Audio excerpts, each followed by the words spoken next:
Okay, so in the interest of time, I'm actually going to just put up 3 slides. They were in the end of my summary presentation in the previous presentation this morning. So if we can just roll those 3 slides, then that would be great. I see the AV guys are, there we go. So in terms of Angolan project development, I've identified 3 issues that I believe will make a big difference in the upstream side of the supply line, the supply chain. The first one is one that I identified as a geological factor in kimberlites in Angola, and it's the fact that you've got Kalahari cover and sandfilled craters that dampen your economic prospects, and it restricts access for bulk sampling. Bulk sampling is a very important part of the upstream value attribution in making a kimberlite into a mine. Now, the solution to this is to remove the sand problem. There are many different ways of removing that sand problem, but one of the most recognized, cheapest ways is to use bucket wheel excavators. And when we think about bucket wheel excavators, many of us think about the size of things that are in the bottom left-hand corner here. I'm not advocating for this type of bucket wheel excavator. Those things are too large for the project development stage. In a project development stage, you're looking at something smaller. It's a more mobile bucket wheel excavator. It's a piece of capital equipment that an individual project could not necessarily carry, because their utilization of a piece of capital equipment like that would not justify it.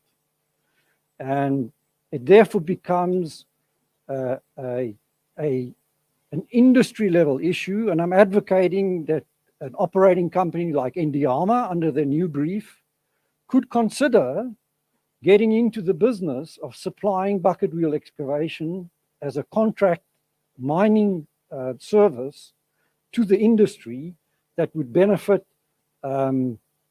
project development stages and also the alluvial projects on a short-term or a medium-term basis. And so that's just one slide on why I think bucket wheel excavators are something that needs to be considered for the benefit of the industry going forward. In the next slide, I did make the point in the talk that a microdiamond lab is necessary for development of the diamond industry in Angola.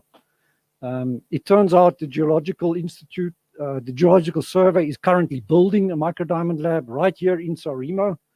And the reason why microdiamonds are important is because you can access them by a drill core. So you can get suitable samples using drill core of the material that you're of interest. And what you can, you can collect, you can see these open diamond symbols over here. You can collect this type of data so that you can forecast that kind of data. That forecasting data is in the commercial diamond space. You can do that over here. Collect this kind of data from drill core. You can estimate that kind of data, which is of commercial interest, by applying this technology. And that would be a groundbreaking advantage to develop go from the project stage into the commercial stage if you adopt this technology. And as I said, the Geological Survey is busy in this field, so bully for them. The last topic that I put up in my recommendations is one that Yambisa was quite interested in. He asked me a very lengthy question about it, but essentially, if you go through the diamond industry everywhere else where people do this, in Russia, South Africa, Canada, even Zimbabwe, Botswana, West Africa, Brazil, Australia, diamond inclusion studies are part of the geological lexicon, or if you want, the Rosetta Stone by which we formulate models of mineralization in the diamond world. It's never been any different. There are no diamond inclusion studies for any Angolan productions. If we want to benchmark Angola in terms of the gene pool of diamond growth, We need diamond inclusion studies. It's not difficult to do. We do them all over the world, and it's something that it needs to be done to become part of the lexicon of how we look at these deposits. And there's an interesting aside. Fairly recently, there's been some amazing breakthroughs in the genesis and origin of these very valuable diamonds, type 2 diamonds. We can fold the Angola equation and the type 2s that are being recovered at the Lulo project into this recent breakthrough research simply by doing diamond inclusion studies. So those are the 3 topics that I think are quite instrumental in the future development of diamond projects so that they can potentially become mines. Thank you.